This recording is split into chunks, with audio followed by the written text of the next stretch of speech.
नमस्कार, मैं सुशील सर कर्तव्य आईएएस में आपका स्वागत एवं अभिनंदन करता हूं। आइए सिविल सर्विसेज के अगले लेक्चर में चलते हैं।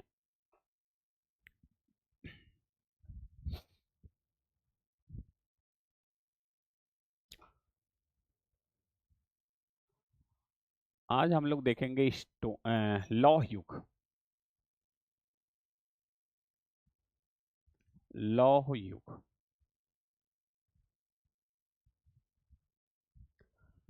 आयरन एज जिसे कहा गया है, इसी को मेगालिथिक पीरियड भी कहा जाता है।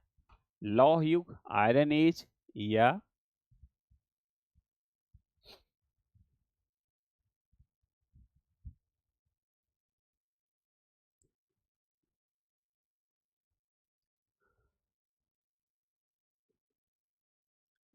मेगालिथिक एज कहा जाता है या पीरियड।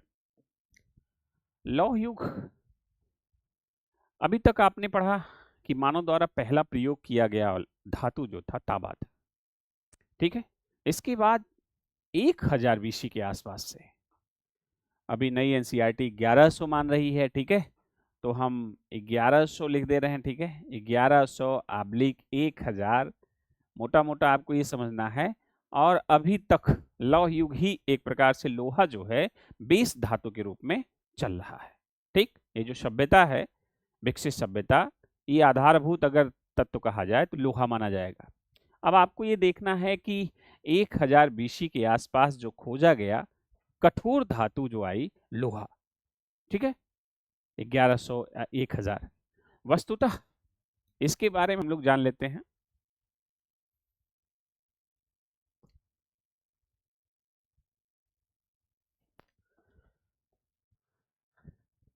ये वस्तुतः दक्षिण भारत में 1000 बीसी के आसपास खोजा गया। लौह युग की शुरुआत मानी जाती है। युग की शुरुआत मानी जाती है। ठीक है, अब 1100 भी है तो 1100 डेट में बहुत ज्यादा इश्यू मत लीजिएगा, 1100 ही मान लीजिए। मोटा मोटा अभी तक पिछली एनसीईआरटी जो रामशरण शर्मा की थी 1000 बीसी में शुरुआत मानी जाती है। वैश्विक स्तर पे देखा जाए तो ये 1300 बीसी, अभी जो एनसीईआरटियां आ रही हैं वो 1400 बीसी मान रही हैं। तो मोटा मोटा अंतर जो है 300 सालों का ही है।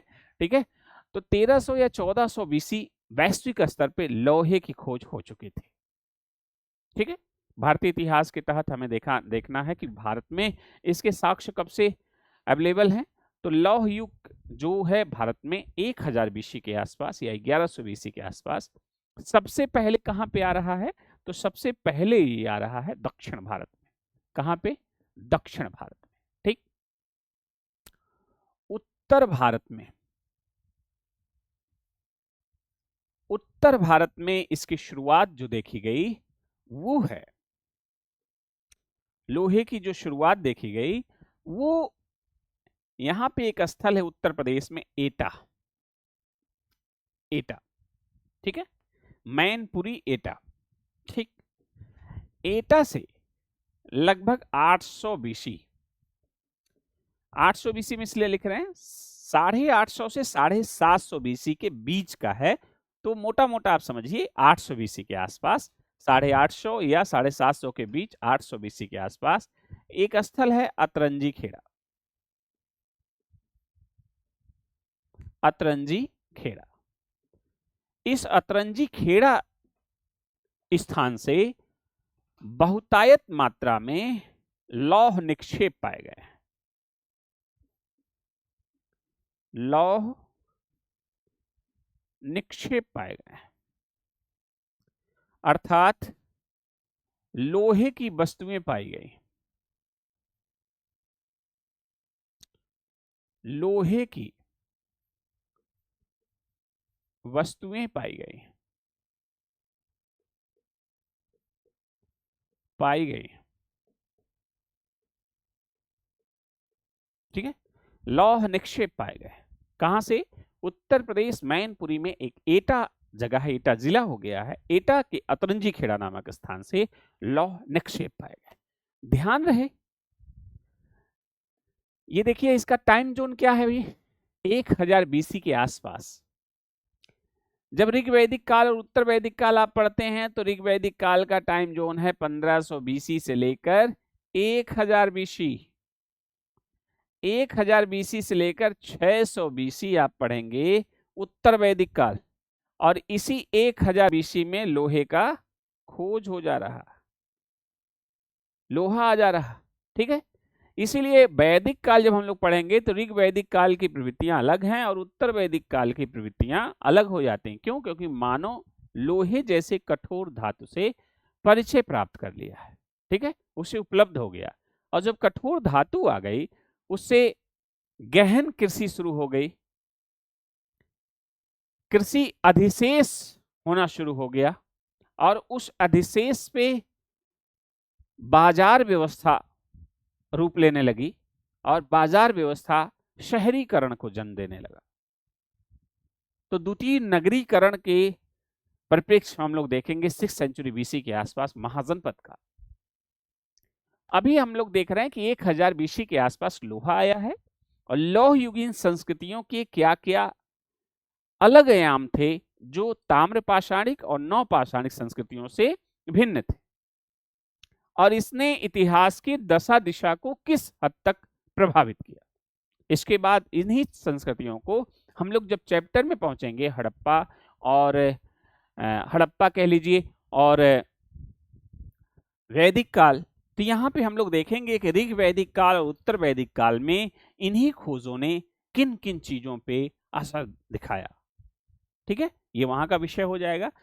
यहाँ चर्चा करने का विषय इसलिए है कि यहाँ पे जब आप उत्तर वैदिक काल में पढ़ते हैं, एक 800 बीसी से 600 बीसी पढ़ेंगे, इसे ब्राह्मण युग कहा गया। वहां पे ब्राह्मण युग, जो यज्ञीय कर्मकांडों की बहुलता दिखाई देती है 800 से 600 बीसी, और उसका सीधा सा संबंध होगा जब हम लोग 1000 बीसी में लोहा आएगा, तो जाहिर सी बात है लोहे के फाल आएंगे, और जो अभी तक अनुपजाऊ बनी हुई थी धरती, ठीक है, उसे गहन कृषि होगा। ठीक है, जो जंगल की सफाई होगा लोहे से, गहन कृषि होगा, उत्पादकता बढ़ने लगेगी समाज में, आय ज्यादा होने लगेगी, अतिरिक्त आय जिसे अधिशेष आय कहा जाता है, और उस अधिशेष आय को नियंत्रित करने के लिए ब्राह्मणिक कर्मकांडों की अधिकता पाई जाएगी वैदिक काल में। इसीलिए उस टाइम जोन को 800 से 600 बीसी को ब्राह्मण युग के नाम से भी जाना जाता है। तो फिलहाल इसलिए क्योंकि ये देखिए अतरंजी खेड़ा में 800 बीसी के आसपास लोहे का निक्षेप मिलने लगा, मतलब 800 बीसी के आसपास उत्तर भारत में लोहे का भी प्रयोग देखा जाने लगा। ठीक, तो ये तो हमने आपको समझाने के लिए कि इसका आगे क्या क्या इस्तेमाल होगा। ठीक है, बट यहां आप इसे जानिए, ये कोई बोझिल और ये चीजें नहीं है, बल्कि ये आप भी समझ सकते हैं कि ये स्थितियां आगे चैप्टरों की दशा दिशा, इतिहास की दशा दिशा बदलते हुए दिखाई देगा। अभी आप समझें कि उत्तर भारत में अतरंजी खेड़ा नामक स्थान था, जहां पे 800 साढ़े 800 से 750 बीसी, मध्यमान 800 कह लीजिए जिससे आपको आसानी हो, यहां पे लोहे का निक्षेप मिलता है। दक्षिण भारत में ये 1000 बीसी के आसपास पहले ही लौह युग आ जाता है। और अंतर स्पष्ट कर लीजिए, इसके पहले आपने देखा कि 1000 अगर मान लेते हैं हम, 4000 से 1000 बीसी तक जो है ताम्रपाषाण काल था। उत्तर भारत में नवपाषाण काल के बाद ताम्रपाषाण काल आता है, फिर लौह युग आता है। लेकिन दक्षिण भारत में नवपाषाण काल के बाद सीधे लौह युग आ जाता है। दक्षिण भारत में ताम्रपाषाणिक गतिविधियां कम रही। ठीक है, तो यहां लौह युग आ गया, लौह युग तो आ गया। अब इस कालखंड की क्या विशेषता थी, जिन विशेषताओं के आधार पे परीक्षक आपसे प्रश्न पूछे, तो आइए देखते हैं इस काल की जो विशेषता क्या थी।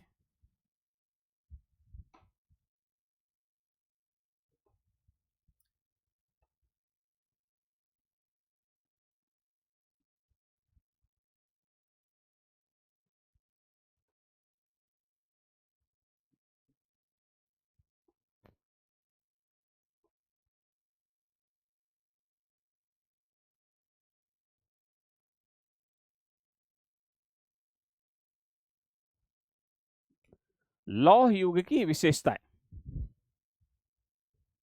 पहला,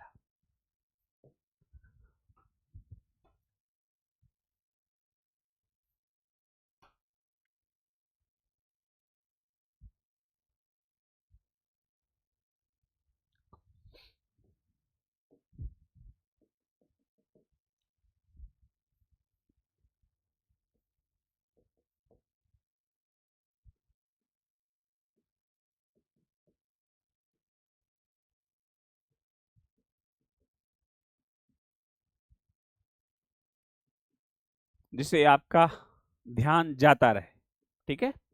ये इंटरव्यू में मुझसे ही पूछा गया सवाल था। अतरंजी खेड़ा के बारे में आप क्या जानते हैं? आइए, लौह युग की विशेषता। लौह युग दक्षिण भारत में आपने देखा 1000 बीसी के आसपास, और वैश्विक स्तर पे 1400 बीसी से लेकर 1300 बीसी के आसपास, ठीक है। मोटा मोटा आइडिया। भारत में, दक्षिण भारत में ध्यान रखिएगा, दक्षिण भारत में 1000 बीसी के आसपास, ठीक। आइए, लौह युग की जो विशेषता हुई, लोहे जैसी कठोर धातु जब मिली मानव को,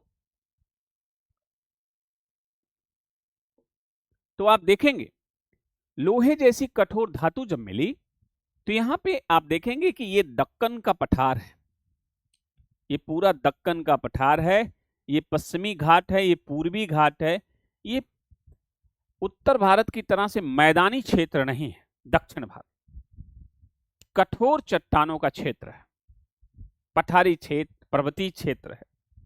यहां पे लोहे का निक्षेप, लोहे का ज्ञान होना, खोज होना, एक कठोर धातु मिलना, इससे संस्कृतियां किस तरह से परिवर्तित होती हैं। जब एक कठोर धातु मिला, इससे जो है यहां के लोग बड़े बड़े चट्टानों को यहां से हटा के इस तरह से करके, ऐसे ऐसे, ठीक है, ये बीच में खाली जगह बना के, यहां पे जो इनके ग्रामीण बस्तियां थी, वहां के लोग जब मृत्यु को प्राप्त होते थे, तो यहां सामूहिक कब्रें इसी के ऊपर पत्थर से ढक दिया जाता था, बड़ी बड़ी कब्रें। ये संभव इसलिए हुआ क्योंकि लोहे जैसी कठोर धातु मिल गई, जिससे बड़े बड़े चट्टानों को हटा के एक जगह, समाधान के लिए एक स्पेशल जगह बनाई जाती थी, जिसमें पूरे ग्राम समुदाय, जो भी आसपास के गांव थे, उनके लोग जो मरते थे, एक जगह लाके दफना दिया जाता था, ऊपर से पत्थरों से ढक दिया जाता था। मतलब यहां पे पहला जो बड़ी विशेषता निकल के आ रही है, महापाषाणिक कब्रें।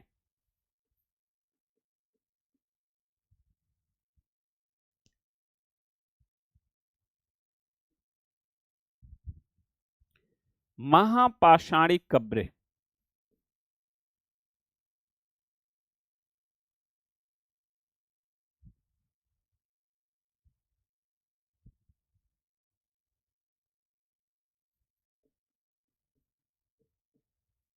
महापाषाणिक कब्रें, पहली विशेषता।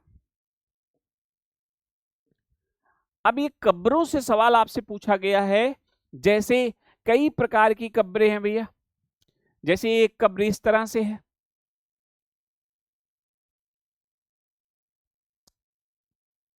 ना, इसके बीच में रख के पत्थर से इसे डालमेन विधि कहा गया है, डालमेन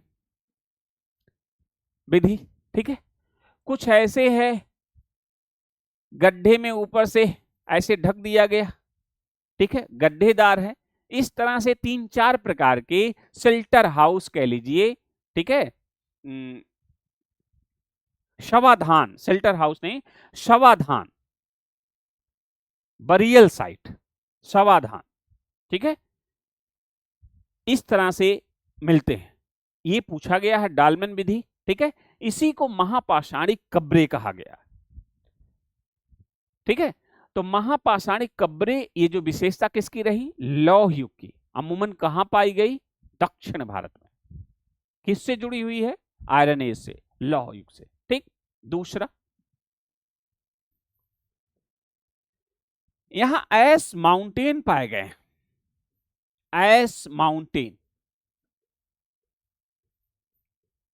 ऐस माउंटेन पाए गए, अर्थात राख के टीले,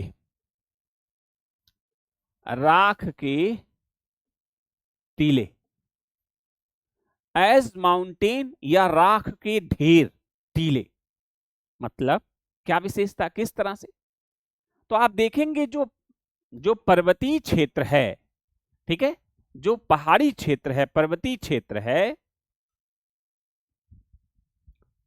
ये पर्वतीय क्षेत्र जो है, यहां पे आप देखेंगे यहां मैदानी भाग का भाव है, लेकिन ये पहाड़ों पे, जैसे विंध्याचल चले जाइए तो आप वहां देखेंगे कि पहाड़ पे ऊपर जाने पे मैदानी भाग है, ऊपर ही लगभग 100-200 मीटर वहां बाकायदे आंवला वगैरह बाग लगी हुई है, ऊपर बहुत ऊपर चढ़ने पे, ठीक है, जहां देवी जी का दर्शन करने जाते हैं आप। तो उसी तरीके से दक्षिण भारत में पहाड़ों पे ही, जैसे अभी कश्मीर में घटना हुई है, तो वहां कुछ वैली हैं जहां बहुत चढ़ाई चढ़ने के बाद आपको वहां मैदानी भाग मिलता है, ठीक है। तो उसी तरीके से इन पहाड़ों पे जो दूर दराज जो मैदानी भाग थे, वहां पे पशुचारक जो थे अपने तमाम पशुओं को ले जाके, यूरोप में भी यही स्थिति है, ले जाके 5-5, 6-6 महीना वहां प्रवास करके जो है अपने पशुओं को चराते थे, और उनसे जो गोबर निकलता था, डंग, उसे एक जगह इकट्ठा करते थे, सूखता था, पशुओं के दूध, कुछ अनाज से अपना भोजन यापन करते थे, उसी गोबर से उपले से जला के भोजन बनाते थे, और जो बहुत सारा जो डंग था, ठीक है, वो जब ये प्रवास लौटने लगते थे बारिश वगैरह के समय में, उसे जला दिया करते थे। अब वो एक एक जगह बड़े बड़े राख के टीले दिखाई दिए। इसे ये पता चलता है कि जो पशुचारी समाज था वो इसी तरीके से पशुचारण करता था, क्योंकि पहाड़ों पे आप देखेंगे हिमाचल, हरियाणा, उत्तराखंड, हिमाचल आदि में, तो वहां पे आप देखेंगे पशुओं की अच्छी नस्ल तो मिलती है, और पुग्याल बुग्याल करके अच्छे अच्छे घास भी मिलते हैं, उसके मैदान भी मिलते हैं, लेकिन दिक्कत ये होती है कि जरा सा आप चूके तो पशु कहां खाई में जाके गिरेगा और पशुधन की हानि हो सकती है। अतः ये जो सुधी चरवाहे थे एक निश्चित स्थान पे जाते रहे होंगे, जहां पे मैदानी क्षेत्र रहा होगा, जहां पे पर्याप्त चारागाह रहा होगा, वहां पे पशुधन को अपना चराते थे, और जब वहां से प्रवास से लौटते थे तो उन गोबर के जो ढूह को ये जला देते थे, जिसे राख के टीले के तौर पे अवशेष प्राप्त हुए हैं, ठीक है। ध्यान रहे ये उस दौर के दक्षिण भारत की पूरी विशेषता है, वहां पे ऐसे लक्षण दिखाई दिए। तो जितने अभ्यर्थी हैं यहां सावधान हो जाएं, आप पहले लक्षणों की पहचान करें, और जब आपको पता चल जाएगा तो विकल्प में जैसे पूछेगा राख के टीले, अभी तक आया है सघन कल्लू, पहले लक्षण आप जान लीजिए, इसके बाद हम आपको ले चलते हैं मैप में कौन कौन से क्वेश्चन पूछे गए हैं या कौन पूछे जाने की संभावना है, इस पे हम चर्चा करेंगे। आप वो आपके लिए आसान हो जाएगा, या कोई भी अंशाल आसान हो जाएगा, लेकिन लक्षण को एकदम क्लियर कट समझ लीजिए। पहला, महापाषाणिक कब्रें, इस काल की विशेषता है, लौह युग की। दूसरा, ऐस माउंटेन या राख के टीले कहां पाए जाते हैं, लौह युग में, ठीक है। आई चलिए तीसरी बात,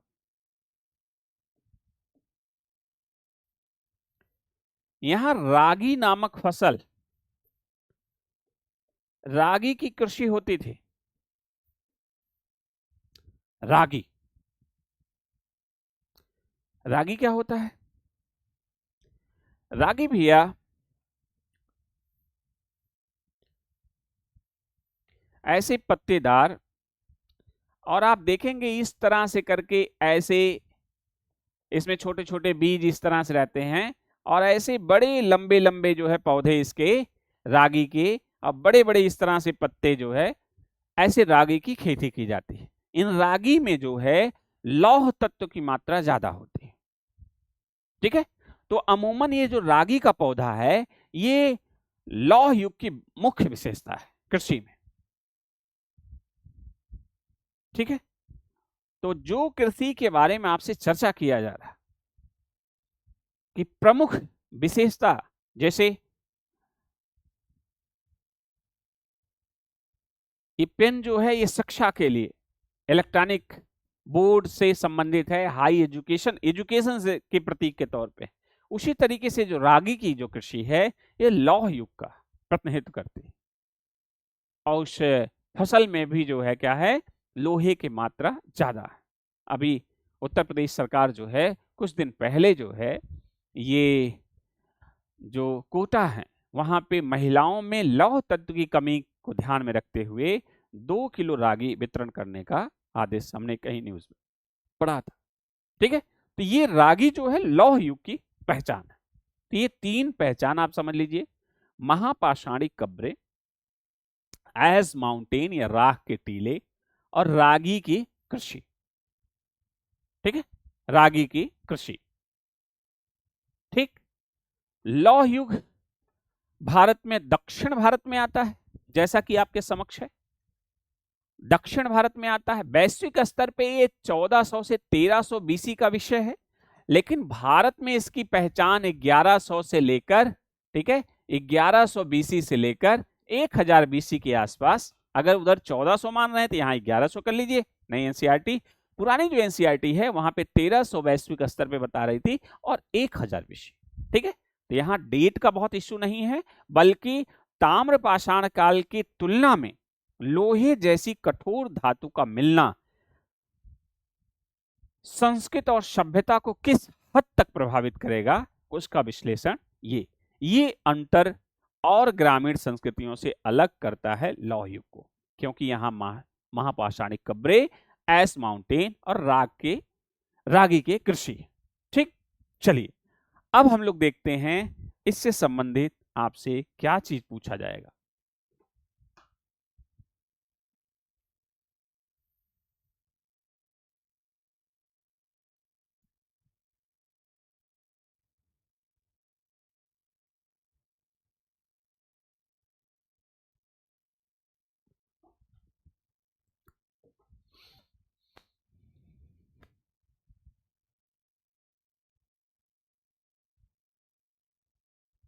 यहाँ कुछ स्थल हैं: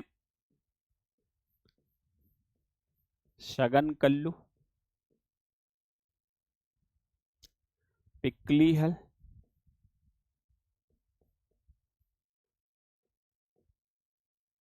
हल्लूर,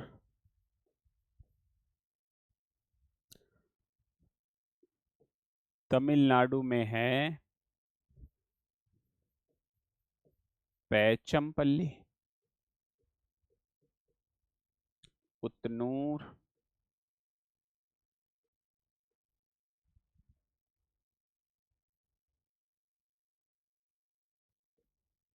उतनूर।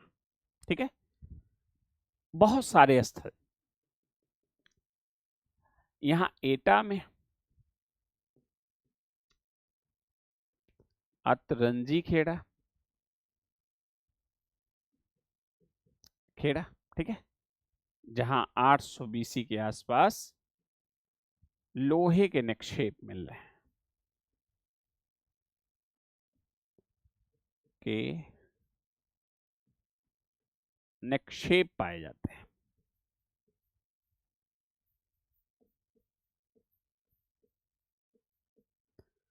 लोहे के निक्षेप पाए जाते हैं।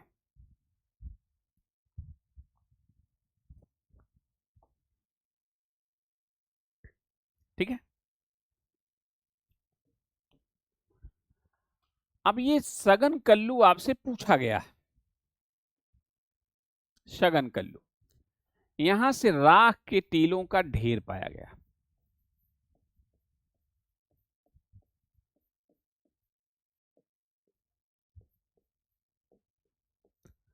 ढेर पाया गया।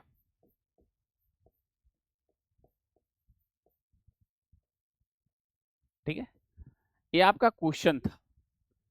बट आप प्रवृत्तियों को समझें कि लौह युग की जो विशेष देन है महापाषाणिक कब्रें, अगर वो लौह युग के तहत आता है तो महापाषाणिक कब्रें होंगी समाधान की विधि में। दूसरा, राख के टीले मिलेंगे। अब इससे निजात कैसे आपको परीक्षा में, सर अभी तो हल्लूर पल्लूर पैचमपल्ली इधर उधर अंचा पंचा तमाम जिले हैं, सर कोई भी पूछ ले, बिल्कुल पूछता है।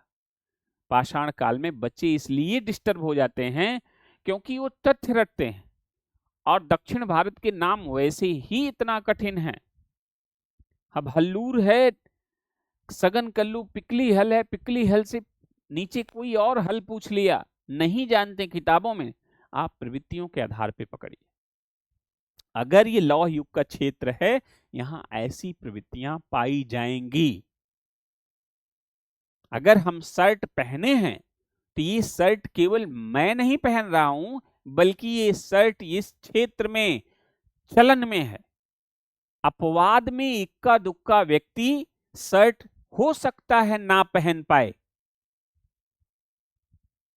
ठीक है, वो उसके दूसरे कारण हो सकते हैं, अभाव हो सकता है या मे भी कोई कारण हो सकता, लेकिन सामान्यतः जो है उत्तर भारत में प्रवृत्ति है कि शर्ट का चलन है, इसलिए हम पहने हुए। तो आपको क्या है, जो परीक्षक है वो यहां पे ये नहीं चेक करना चाहता कि आप जिला बताइए, डेट बताइए, जगह ना, वो उन तथ्यों के माध्यम से वहां उतरने की कोशिश करता है जो इतिहास की धारा में की दशा दिशा को प्रभावित करता है। क्या प्रभावित करता है? तीन चीज। लौह युग में है, महापाषाणिक कब्र कहां होगी? तो पहले तो ये होगा कि जहां पाषाण होगा वहीं तो होगा पाषाणिक कब्रें। उत्तर भारत में थोड़ा होगा, यहां मैदानी भाग में, यहां संभावना होगी क्या? नहीं, यहां दूसरी रीति से समाधान होगा। लेकिन ये जो दक्षिण भारत की पठारी एरिया, पहाड़ी एरिया है, यहां संभावना है। किस कालखंड में? जब लौह युग शुरू हुआ। तो यहां कोई एक जिला है क्या? अमूमन बचेंगे कैसे आप? विकल्प जब परीक्षक पूछेगा तो बड़े चालाकी से पूरे दक्षिण भारत का किसी एक, सगन कल्लू हो गया, पिकली हल, हल्लूर, पैचमपल्ली, नागार्जुन कोंडा, ठीक है, उतनूर, कहीं कुछ एक साइट का नाम लिख देगा और उसके पास पूरा भारत पड़ा है, महाराष्ट्र से लेके बंगाल से लेके यहां से दो तीन साइट उत्तर भारत का दे देगा। गंगानगर हो गया, ये हो गया, ये हो गया, आप समझ जाओगे कि उत्तर भारत के हैं, मैदानी क्षेत्र की बात है, दक्षिण भारत में ही था, और आसानी से आप डिकोड कर लेंगे। तो रटिए नहीं, ये पूछा गया सगन कल्लू राख के तीरों का ढेर पाया गया है, तो आप ये समझें हो सकता है यही ना पूछा जाए, लेकिन राख के टीलों का ढेर वहीं पूछा जाएगा जहां महापाषाणिक कब्रें पाई गई हैं, और वो दक्षिण भारत की विशेषता हैं, लौह युग की विशेषता हैं।